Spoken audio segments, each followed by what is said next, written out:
সালাম সালাম হাজার সালাম সকল শহীদ চরণে, আমার হৃদয়ে রেখে যেতে চাই তাদের স্মৃতির চরণে। সালাম সালাম হাজার সালাম।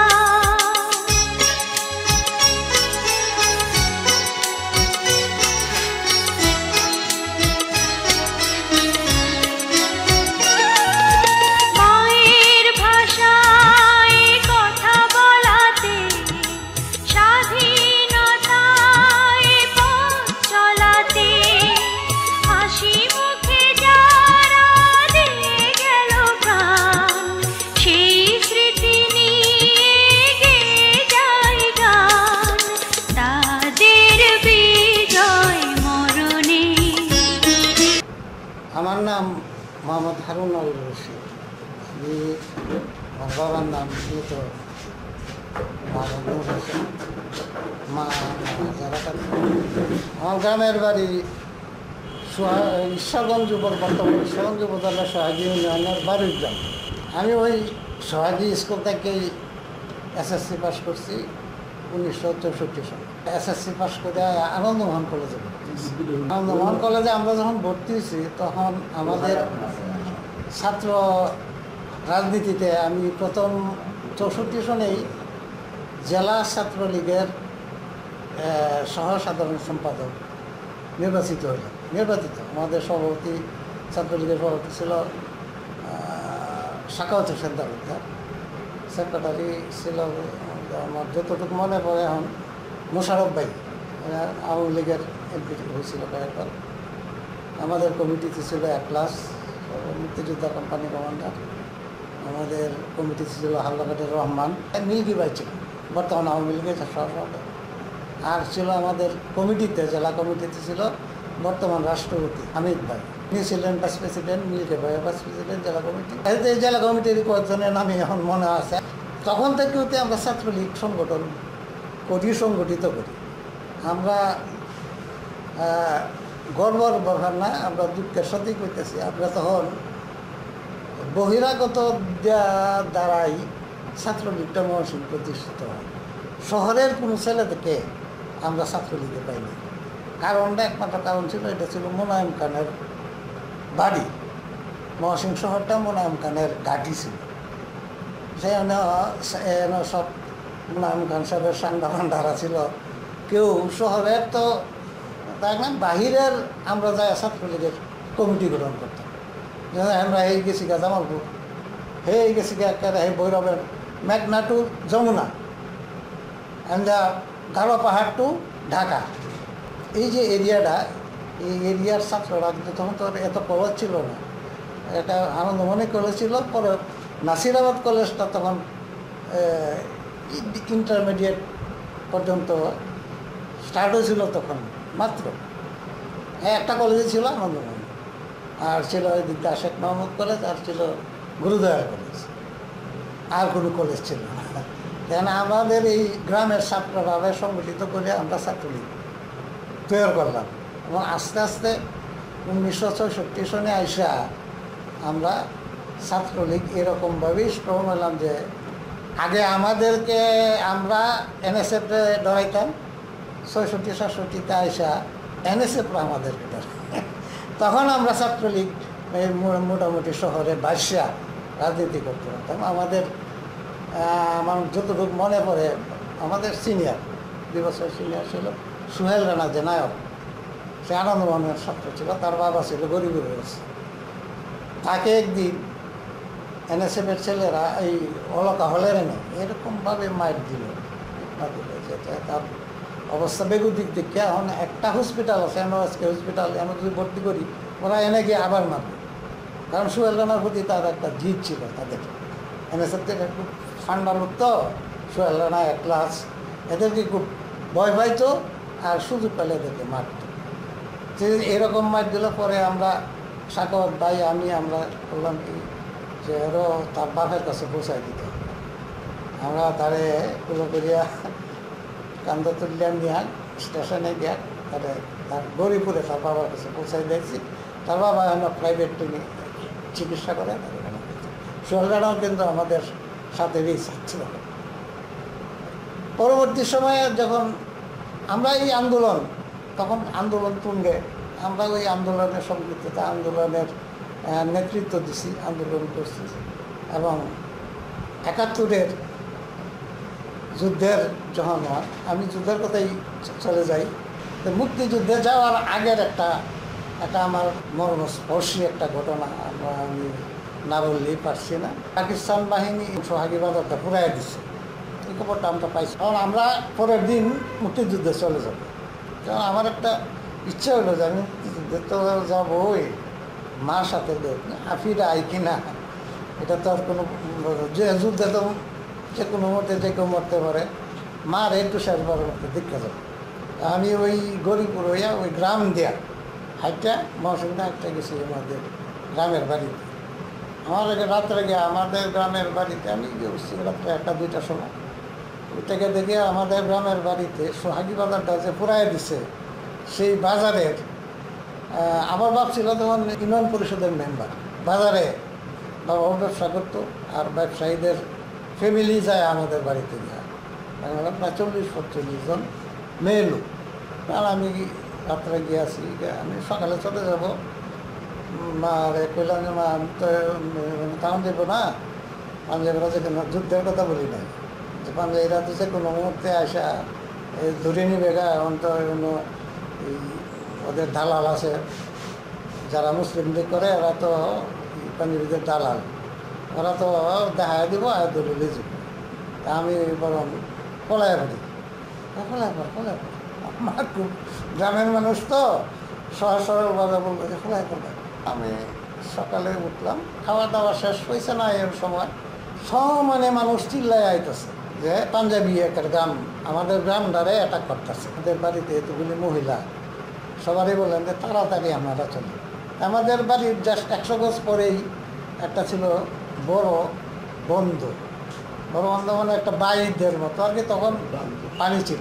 কারণ আমরা ইমেলগুলিরে নিয়ে 1-1.5 কিলোমিটার লম্বা ফার্স্ট বাইকটা আমরা সবাইকে এই বাইক পারে। কারণ আমি যখন সবারই লামাইতেছি, তখন আমার মা আমার ডাকিয়ে পেতেছে, হারুন দেখতে যা, রশিদ আমার ডাকে, আমার গ্রামে ডাকে রশিদ, রশিদ এইদিকে দেখতে গেলাম। দেখি যে একটা বাঁশের ঝাড়ের কানে একজন মহিলা প্রসব বেদনায় কাতরাইতেছে। কারণ আমি বললাম যে এটা যাই, পাঞ্জাবিরা তো নাইনি, আমাদের বাড়ি টার্গেট করছে, এটা আমরা জানছি আর কি। পরে আমি তাড়াতাড়ি মহিলারে পাতাটা খুলে দিলাম, বলে আমার একলে তুমি তাড়াতাড়ি যাও। মা আর এই সাইডটা আমার এক দাদি, আর এই সাইডটা আমার এক নানি, আমারে এই মহিলাটারও ধরছে, আমারও ধরছে, আমরা বাইক পার হইতেছি। আমরা যখন বাইকের পর্দা উঠে গেছি, তখন ওই মহিলার সন্তানটা অর্ধেক প্রসব হয়েছে আমার খুলে। আমি এইভাবেই চাপ দিয়ে ধরিয়া লইয়া ওই পারে গিয়ে উঠলাম। এটা ওখানে একজন মাস্টার সাথে, প্রাইমারি স্কুলের মাস্টার, ওনার বাড়িতে যাওয়ার পরে ওনার ফ্যামিলির, ওনার ওয়াইফ আইসা তাড়াতাড়ি একটা ঘর রেডি করে দিল। তখন আমিও নামাইছি বাচ্চাও। এই ছেলেটা, যে ছেলেটা আমার কুলে, তার মধ্যে বর্তমানে আমাদের গর্বিত সেনাবাহিনীর একজন বড় অফিসার, এখনও বর্তমানে ঠিক আছে। আমার নাম হলো মুসলিম উদ্দিন, তার দাদা হলো সৈয়দ আলী খলিফা ছিল, তারা বিক্রমপুর বাড়ি, কিনা হেন খলিফাগিরি করতো সবাই। তার এই চাচা, মানে ওই ছেলেটার চাচা মবিন, সৈয়দ আলীর ছেলে, সেও আমাদের সাথে রেখে, সে তখন ওই আর্মিতে সাথে আর্মি হিসাবে মুক্তিযুদ্ধে গেছিল গা। আমি এখান থেকে সরাসরি চলে গেলাম একদম একবারে মহেশতলা গিয়ে উঠি। তো আমাকে বললো যে তুমি চলে যাও রংরা। পরে আমি গেলাম রংরা গিয়ে পড়লাম বিপদে। ক্যাপ্টেন চৌহান, আমরা 5-7 দিন গেছিলাম, তার মধ্যে খেলা কতটুক লেখাপড়া করছে এইটুকু পরে আমাকে বললো যে তুমি ক্যাম্পে ইনচার্জ হিসাবে দায়িত্ব করলো। আমার বললো যে তুমি যেহেতু তুমি শিক্ষিত ছেলে আর তুমি তো আমার ইংরেজিতেই কইছে তুই এবারে শর্ট শর্ট তুমি কি বোধহয় যুদ্ধ করবে, তুমি এমন ক্যাম্পের ইনচার্জ থাকো, একটা শিক্ষিত ছেলে তুমি, আমার শিক্ষিত লোক দরকার, তোরাতে ট্রেনিংয়ে যাবো। আমাকে তো ক্যাপ্টেন চৌহান আটকাইছে দিবে না। এরই মধ্যে আমি আমাদের ঈশ্বরগঞ্জের এই 27 সেনাবাহিনীর সদস্য পাইলাম। ওরা আলাদা একটা ক্যাম্প করে ওই এখানে থাকে। সেনাবাহিনীর এই 27 লোক, একজন হলো খালেদ, ইজ্জত, ইদ্রিস, মানে এরা এরকম আরও কয়েকজন 27 জন এরা আর্মি, ডাইরেক্ট বেঙ্গল রেজিমেন্ট। ওরা আমাদেরকে নিয়ে গেল আর কি। ক্যাপ্টেন চৌহানকে বললো যে তো আমার দেশি লোক ট্যাক্সাইড ভরে রয়েছে, এটা নিয়ে করি করানোর একটা ব্যবস্থা করি। আমাকে ওরা নিয়ে গিয়া এই খালাকে শার্ট দিল, এরপরে লুঙ্গি দিল, এরপরে এই আরও অনেক কিছু টাকা পয়সাও দিল। তখন কালেন ইয়ারে গিয়া ক্যাপ্টেন চৌহানকে বুঝায় কইয়া আমারে আরও এটাকে কয়েকজন মুক্তিযোদ্ধা 25-30 জন এলো আমরা সংগঠিত করলাম, আমাদেরকে বাগমারা পাঠাই দিল। আমরা যেদিন ট্রেনিংয়ে গেলাম সেদিন প্রথম বেস ট্রেনিং করে বাইরে আইছে গরিবুরের চূর্ণ ভাই, নাজমুল হক, তার নাজমুল আলম আছে, জীবিত আছে। 4টা কোম্পানি প্রথম আসছে। পরে আবার আমরা ট্রেনিংয়ে করে আসলাম। আমাদের ট্রেনিংয়ের 7-8 দিন পরে আমাকে নিয়ে গেল, বললো যে তোমাদের যেহেতু তোমরা একটু শিক্ষিত ছেলে, তোমাদের একটা স্পেশাল ট্রেনিং করতে হবে, এটা এক্সপ্লোসিভ ট্রেনিং নিলাম। এরপরে আমাকে পাঠাইলো আবার ওই বাগমারা। এটা হচ্ছে এই আগের আমার চূর্ণ ভাই গরিপুরের আমার খুব ক্লোজ লোক, আমাকে খুব মানে তার স্নেহ করে, এখনও করে। চূর্ণ ভাই এখনও জীবিত আছেন, তখনও স্নেহ করছে, এখনও স্নেহ। একলাস, রশিদ, হালিম, সার্জেন্ট হালিম, এরা এই 3টা কোম্পানি ওরা বাইরে গেছে। প্রথম যেদিন আমরা আসলাম বাগমারাটা হলো ওই দুবাউরা থানার এই উল্টা দিকে ইন্ডিয়ার বর্ডার, জায়গাটা হলো বর্ডার। সেই বাগমারার ক্যাম্পটা ছিল বিএসএফ ক্যাম্প, বা তাদের ক্যাম্প বিএসএফ, ওটা হলো ক্যাপ্টেন মুরারি ছিল ওইটার সার্জেন্ট। তো বাগমারাটা এসে আমি সকাল 11টার দিকে 12টার দিকে আমাদেরকে আর্মস দেওয়া হলো। আমরা 125 জন ট্রেনিং করে আইসি, আমাদেরকে 60টা হাতিয়ার দিয়ে আসছে। আমাদের চতুর্দিক দিয়েই আমাদের সামনে যে পাক আর্মিদের 8টা ক্যাম্প, জারিয়া, হারাঙ্গাপাড়া, বিরিশিরি, চাবুয়াপাড়া, বিজয়পুর, যেটা মেন ক্যাম্প ওদের বিজয়পুর। যেহেতু আমরা নতুন আইসি, আমাদের এই এরিয়াটা একটু রেকি করে দেখা প্রয়োজন। আমরা 30-35 জন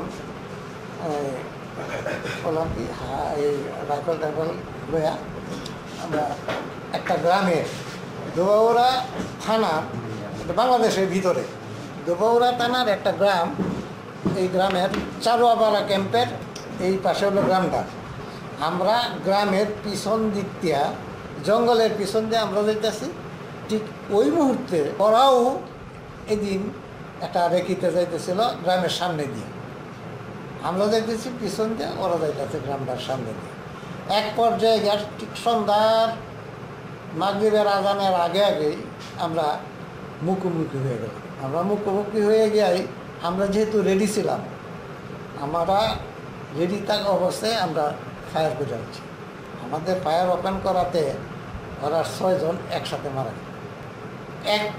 প্রথমেই এক এলএনজি ফায়ারেই 6 জন মারা গেছে। এলএনজি ফায়ারটা করছিল আমাদের একজন আর্মি লোক হারুন। ফায়ার আরম্ভ করলাম, আমরাও এই দিক থেকে, ওরা ওই দিক থেকে।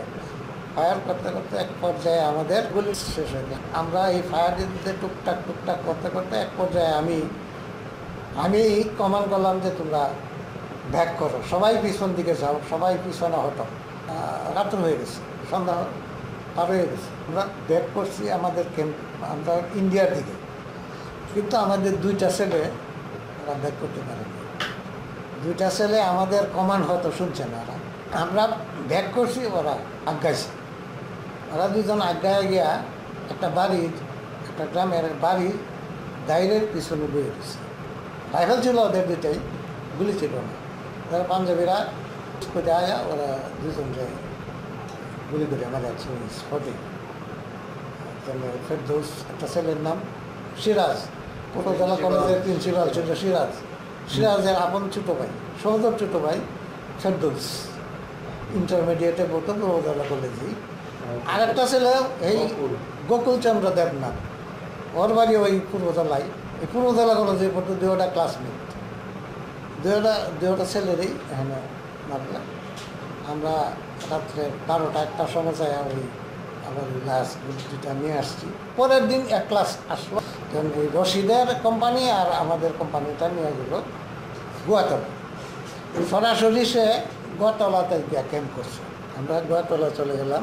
এক ক্লাস আমাদের সমসাময়িক ছাত্র, তখন সে নাচিরবাদের বিপি। ক্লাসে বললাম যে এখন যে আসছি, আমাদের এই এরিয়াটা নিরাপদ রাখার ব্যবস্থা করতে হবে। গোয়াতলাটা ওটা একটা নদীর এই পারে, যে গোয়াতলা আসার যে পথগুলি আছে, এখানে যতগুলি ব্রিজ আছে, যে কটা সড়ক আছে, 4-5টা সড়ক আছে, কাছে সড়ক, তখন তো আপনার কাছে ছিল না। এই 4-5টা সড়কের মধ্যে যে কটা ব্রিজ আছে, সেই কটা ব্রিজ আমাকে ভাঙতে হবে। সেই কথা অনুযায়ী ওই রাত্রেই আমরা চলে গেলাম পূর্বতলা থানাটার সাথে একটা নদীর মতো আছে, কুমারকালী নদীর উপরে একটা ব্রিজ। এই ব্রিজটা ক্লাস করলো যে এই ব্রিজটা আগে ভাঙ্গেললেই ওরা এইদিকে সহজে আসতে পারলাম। কারণ আমরা এখানে প্রয়োজনীয় ব্রিজটা কতটুক লম্বা, কতটুক পাশ, কী জিনিস, এইটা আমরা আগেই ক্লাসটার কাছ থেকেই মোটামুটি একটা ধারণা নিয়ে প্রয়োজনীয় এক্সপ্লোসিভ লইয়া, যেহেতু আমি এক্সপ্লোসিভ ম্যান, এক্সপ্লোসিভ আমরা এখানে গেলাম। আমরা যেদিন এখানে গিয়ে উঠছি তাইতে 3টা 3:30টার সময়, ঠিক আছে, 4 থেকে 5টা রাজাকার পাহারা দিতেছে। এক ক্লাস হেলিম আর আয়ুব আলী, ওদের পূর্বতলাই বাড়ি, ওই ব্রিজটার আশেপাশেই বাড়ি ওদের। ওরা 4-5 জন মিললা রাজাকার দিলে দুইটা ধরে আছে, 2টা রাতে আর্মস ছিল, আর বাকি 2 রাতে আর্মস নেই। 2টা ধরে কেছে যে একটু শব্দ করলে মারা গেল, আর যদি আমাদের সাহায্য করস তোরা সাথে আমাদের সাথে না, তোরা মুক্তি বানিও না, কেছে আমরা মুক্তি বানিও না। কিন্তু আমি এই এক্সপ্লোসিভগুলি যেহানো সেটিং করা লাগে, যে যেভাবে ব্রিজটা একেবারে সম্পূর্ণ ডেমোলিশ হয়ে যায়, সেই ধরনের প্রয়োজনের অতিরিক্ত কিছু দেওয়া হইলো, এটা করছি যাতে আর ব্রিজ বলতে কিছু না থাকে। আমরা এই ব্রিজে প্রায় 1-1.5 ঘন্টা এনে কাজ করলাম, এক্সপ্লোসিভগুলি ফিটিংয়ে কাজ করে ওদেরকে বললাম যে তোরা চল, এটা বলো একটু লম্বা দেয়া, ব্রিজটা কাটটা আগুনের কানেকশানে চলে গেছে। প্রায় আধা মাইল যাওয়ার পরে রাস্তাছে, পরে আবার দেখলাম ব্রিজটা একটা সম্পূর্ণভাবে ধ্বংস হয়েছে। পরের দিনেই আমাদের একটা বোকামি হয়েছে, পরের দিনেই এক ক্লাস একটু গয়লা, এক ক্লাস একটু গয়লাছে, গয়লা টাইপ, এখনও গয়লা। এক ক্লাসে অ্যাডভোকেট, আমি ওকালতি করি, এক ক্লাসে ওকালতি করে।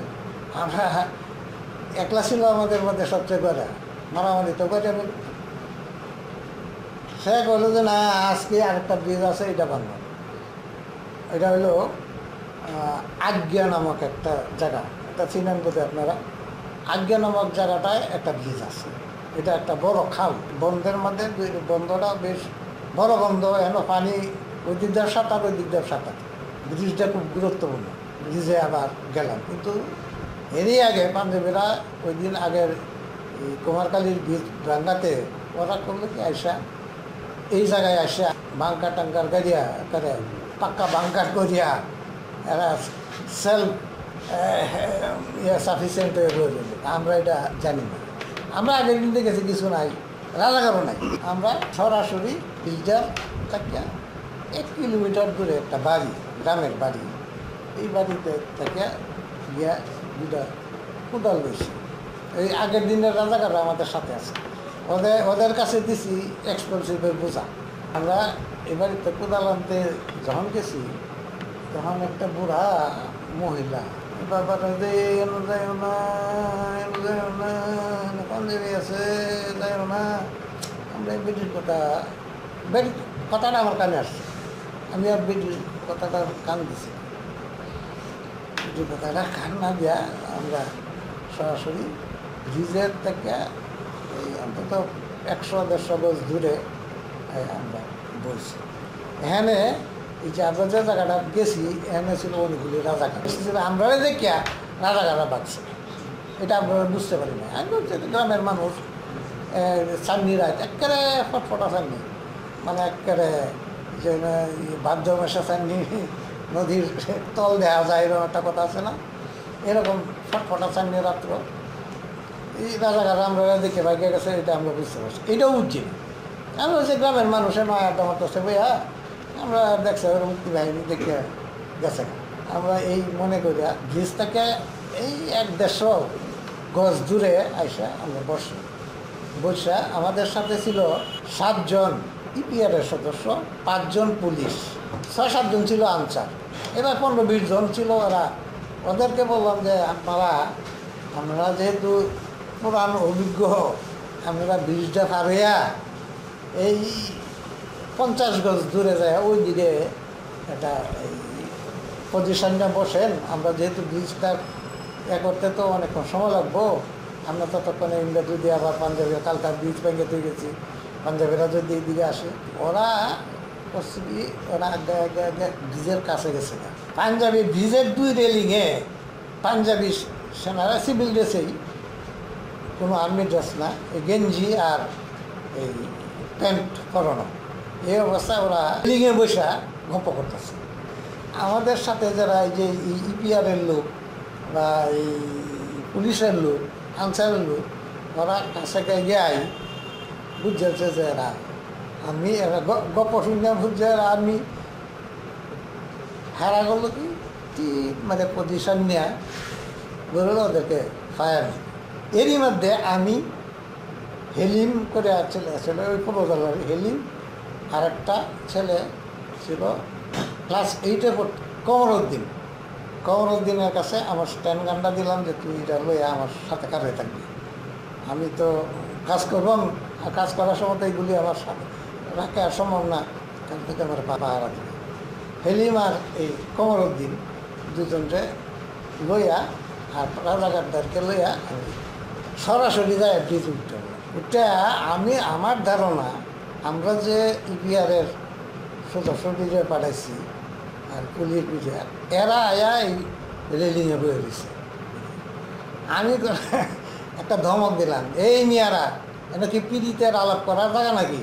আমি আপনারা কইছি 50 গজ দূরে গিয়া পজিশন নেওয়ার লাগে এন রেলিংয়ে বই, তার কথা একেবারে এরকমভাবে আমি এই শালা মাদার চোদ ফায়ার কইয়া বাচ্চাটা করে আমরা হেলিম যে ছেলেটা ছিল পূর্বতলার, সে করলো কি ওদিক দিয়ে লাভ দিল, কমর দিলে সে লাভ দিয়ে পড়িল গা পানি।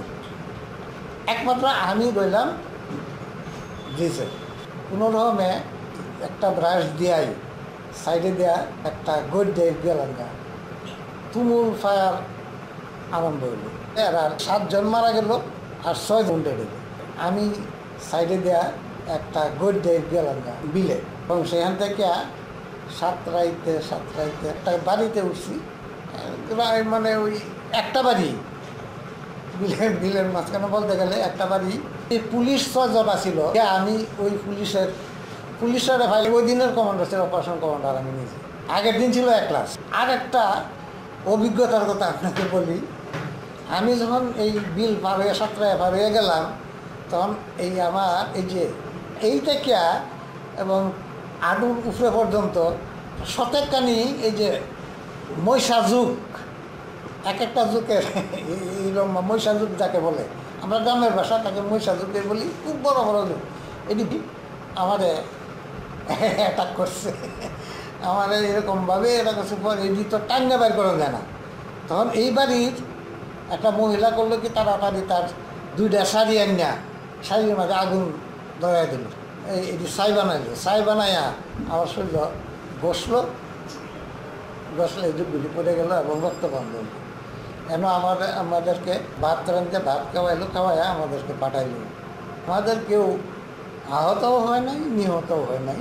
এখানে যারা এই যুদ্ধে যারা অংশগ্রহণ করছিল, এনে এই আমাদের বর্তমানে ঈশ্বরগঞ্জের যে উপজেলা কমান্ডার সত্তার সাহেব সে ছিল আমাদের এই যে হন রহিম সাহেব যে হন স্পেশাল ইনকোয়ারি অফিসার যুদ্ধাপরাধীদের যে ওরা আমাদের সাথে ছাত্র ছিল তখন সেই এই রহিম সাহেব ছিল এই যে আমাদের রাষ্ট্রপতির বিআই তফাজ্জল সে ছিল আমরা এখানে ঈশ্বরগঞ্জের 30-32 জন যারা ছিলাম ব্যাকটাপ ঈশ্বরগঞ্জের আমরা ঈশ্বরগঞ্জে ছিল জব্বার সাত্তার তফাজ্জল রানা রহিম হিরু সুলেমান পূর্ব দলার ছিল হেলিম কমরুদ্দিন আইয়ুব আলী সবার নাম এই মুহূর্তে মনে নাই সেইখান থেকে আমরা চলে আসি আবার গোয়াতলা 2 দিন থাকার পরে আমার একটা দুর্ঘটনা ঘটলো গোয়াতলা ক্যাম্পের তখন আমার কোম্পানি কমান্ডার ছিলেন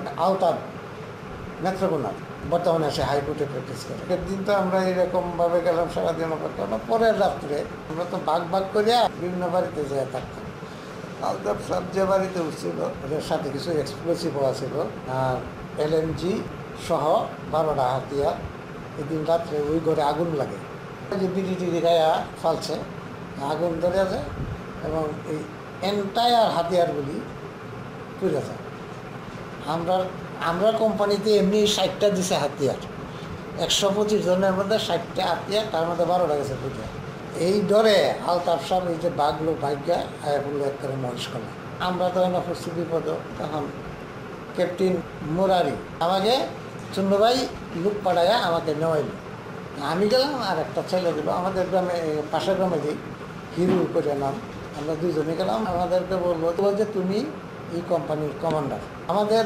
বাঘমারাতে কিন্তু আলাদা কোনো ইন্ডিয়ান আর্মি ছিল না যোদ্ধাদেরকে দিয়েই এই সাব সেক্টরটা চালানো হতো তবে তারা আমাদেরকে সাহায্য করছে আমাকে বললো যে তুমি একটা জিনিস যদি আমাকে দিতে পারো তোমার যে কটা হাতিয়ার নষ্ট হয়েছে তার 3 ডবল হাতিয়ার দিতে পারবো আমার এক বসকে খুশি করতে হলে তোমাদের দেশের একটা এয়ার গান একটা সিভিল গান যদি তুমি দিতে পারো আমি আমার বসেরকে দিয়া তোমরা যা হাতিয়ার চাইবা তাই দিতে পারো বাঘমারার ক্যাপ্টেন মুরারি আমাকে এই প্রস্তাবটা দিল হিরু আমরা ক্যাম্পে চলে আসলাম আবার গতলা আসলাম আইসা 18 বারের এই যে রহিম সাহেব তফাজ্জল 40-45 জন আমরা ঈশ্বরগঞ্জের সাইডটা ওদেরকে নিয়ে আমরা চলে আসলাম সরাসরি কেন্দ্র কাসিমপুর রানা তফাজ্জল আর রহিম নুরু রশিদ এরা ছিল পুলিশের লোক এরা বললো যে আমাদের 18 বাড়ি চেয়ারম্যান সাহেবের বাড়িতে এই জিনিসগুলি আছে চেয়ারম্যান হলো তার নাম তার বাড়ি হলো রাজাকারদের গাড়ি তখন আমরা এই 32 জন লোক প্রায় 7 দিন চেষ্টা করলাম কোনোভাবেই তার সাথে যোগাযোগ করতে পারতেছে না তারা মেয়েরাকালি এই যে প্রস্তাবটা দেওয়ান আমরা এই জিনিসগুলি দেওয়ান দাদা কিন্তু পারলাম না হঠাৎ একদিন আমরা গিয়া ওই রাজাকারদের অ্যান্সার করে এলাম 15-20 জন রাজাকার ওরা আমাদের কাছে সারেন্ডার করলো আমি তাদেরকে অভয় দেওয়ার পরে তারা মেশাবের ওয়াইফ করতে গেলে তো বাড়িয়ে আসি আমি বলছি আন্টি আমরা তো আপনাদেরকে কোনো ক্ষতি করতে আসিনি আমাদের আপনারা তো জানেন যে আমরা মুক্তি বাহিনী তো বুঝছি নেই আমরা বিপদে বসছি আমাদের বিপদ থেকে উদ্ধার করতে হবে কী দেব টাকা লাগবো কত টাকা লাগে বলছি না রে বাবা টাকা লাগতো না আমার টাকা লাগতো না আপনারা একটা সিভিল গান আর একটা এয়ার গান আছে কত দূর বেড়া 60টা এয়ার গান আছে 2টা সিভিল গান আছে লয়ে যান কত উনি আমাদেরকে এইগুলি দিলে রাজাকারদেরকে বান্ধে থয়ে আমরা ওই এটা নিয়ে আমাদের এই প্লাটনটা ঈশ্বরগঞ্জের প্লাটনটা ওখানে রেখে এলাম সহনাটি একটা গ্রাম আছে সহনাটি একটা ইউনিয়ন সহনাটি ইউনিয়নের এটা ছিল খুব প্রটেক্টেড এরিয়া হ্যাঁ ওই এই গ্রামে আমাদের কোম্পানি প্লাটনটা রাখিয়া এই হিরো যে প্লাটন কমান্ডার হিরো আর আমরা দুজন ওই 60টা এয়ার গান আর 2টা সিভিল গান লইয়া আবার ইন্ডিয়াতে চলে গেলাম ইন্ডিয়াতে যায় এগুলি দেওয়ার পরে হ্যাঁ ক্যাপ্টেন মুরারি সাহেব আমাদেরকে তার কুট খুলে দিল তোমরা যা লাগে লয়ে যাও 6টা এলএমজি নিলাম ব্রিটিশ এলএমজি আর রাইফেল 60টা রাইফেল পাইছে 125 জনের মধ্যে আমরা আরও শতেকখানে আরও রাইফেল নিলাম নিয়ে আমরা আবার গতলা চলে আসলাম লিয়া গতলা আসা হিরুরে করলাম কি একটা এলএমজি দিয়া যে তুই একটা এলএমজি লিয়ে তুই জায়গা এই তোর প্ল্যাটন লিয়ে তুই ওই আনি যা আর বাকি যে একটা প্ল্যাটন লয়ে গেল গা একটা প্ল্যাটনের অর্ধেক লয়ে গেল গা আউট অফ শট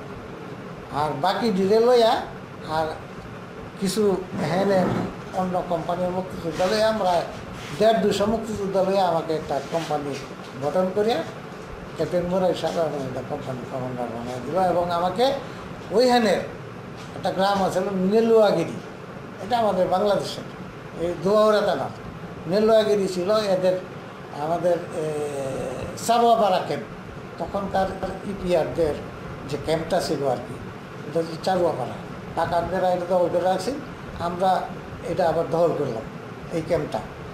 প্রথম এটা আমরা না আমরা চূর্ণবাইয়ের কোম্পানি আমরা 2 কোম্পানি মিলে এটা দখল করিয়া ওই ক্যাম্পে ওইটাই আমরা ক্যাম্প বানালাম নেলুয়াগিরিতে। এই ক্যাম্পে আমরা এখানে এই আমাদেরকে বলবো যে তোমরা এখানে যেহেতু আমাদের আর্মি নাই, এখানে যেহেতু ইন্ডিয়ান আর্মি নাই, তোমরা এটার ডিফেন্স দিবা। সাবসেক্টর যে ক্যাম্পটা ছিল সেটার টুয়াইসে আমি চূর্ণবাই কমান্ডার। আমরা প্রায় 300-350 মুক্তিযোদ্ধা মানে ডিফেন্সে ছিলাম। আমাদের বিপরীতেই ছিল বিজয়পুর, খানঙ্গাপাড়া এবং জারিয়া জানজানি, এটা ছিল পাঞ্জাবিদের শক্ত ক্যাম্প। এটি ছিল এদের এগেনস্টে আমরা এখানে ফাইট দিতাম ডেইলি, এই সারাদিন সারা রাত হ্যাঁ গোলাগুলি আমাদের চলতোই, গোলাগুলি হইতোই। এটা যথারীতি গোলাগুলি ডেইলি হইতেছে। আমরা এই ডিফেন্সে আমরা ওই ডিফেন্সে পাঞ্জাবের আয়ন থেকে গোলাগুলি করে। রোজার ঈদের 7 দিন আগে একটা চিঠি পাঠাইলো বিজয়পুর ক্যাম্প থেকে মেজর সুলতান, আমাদের এলাকা ছিল সেল captured our Charuapara camp before the time of it. Captain মোরালি কইল আমি ইন্ডিয়ান আর্মি কল করি, দরকার নাই, আমরা এই 300-350 মুক্তিযোদ্ধা মারিয়া ওরা এখানে আমার বলবে। আমরা যথারীতি নীলগিরি থেকে কারামবাগের চারুয়াপাড়া চতুর্দিক দিয়া কাল কাটিয়া আমরা ব্যারিকেড দিয়ে রাখছি ক্যাম্পটারে। আর একটা মাত্র রাস্তা আছে যেটা দিয়ে ওরা আসতে পারবে, পাঞ্জাবিরা যে রাস্তাতে আসবে বিজয়পুর থেকে, ওই রাস্তাটা ক্লিয়ার রাখছি। রাইকে আমরা ডেইলি পজিশন নিই আয়া ঈদের আগের দিনে রাত্রে 3টার সময় ওরা এনে মার্চ করিয়া আমরা এনে একটা এই জাল মানে আমরা বুঝবেন কি না, আমরা মাছ ধরার লাগিয়া কিন্তু বানা পাতিয়া হারাই আনতাম। ঠিক এরকম আমরা যে এটা করছিলাম এই হ্যাঁ এরকমভাবে তৈরি করে রাখছি যে ওরা আসলে এটার ভিতরে করবে। খাওয়া এইভাবে কাটছিলাম যে ইন্ডিয়া ভিতরে আইলে ওরা কোথাও ছুটতে যেতে পারবে। ওরা এই দিন 3টার সময় ওরা হচ্ছে আজানের সাথে সাথে ওরা আমাদের জালের মধ্যে আটকেছে। আমরা ফায়ার ওপেন করলাম আজানের সাথে সাথে, আজানও বললো ফায়ার ওপেন হলো। তো এইভাবে করতে করতে বিকাল 3টার সময় ওদের তো হেভি হাতিয়ার, আমরা তো এটা ছিল না, তারা ওরা কিছু ফেরত দিল। ওই দিন আমার যতটুকু শুনছি আর কি, ওরা প্রায় 40 থেকে 50 জন ওরা মারা গেছে, উইন্ডেড হয়েছে। প্লাস সুলতান সাহেবের এই হাতটা, মেজর সুলতানের হাতটা আমাদের এলএনজি ব্রাশ। ওই দিন ওরা আমাদের ক্যাম্প দখল করতে পারে নাই। আমাদের ক্যাম্প থেকে চারুয়াপাড়া ক্যাম্প থেকে 1 মাইল দূরে কিন্তু আমরা এই অ্যাম্বুসটা পাচ্ছিলাম, আমরা এই বাইকটা পাচ্ছিলাম 1 মাইল দূরে। তো ওরা যেদিকে মরছে যে এরাও নিয়ে গেছে, কান্দ করে নিয়ে গেছে, এটাও আমরা দূর থেকে দেখছি। আবার এই যদি ওয়ান্ডেড হয়েছে হেরারও নিয়ে গেছে দেখছি, আবার যারা ফেরত গেছে সেটা এটাও দেখছি।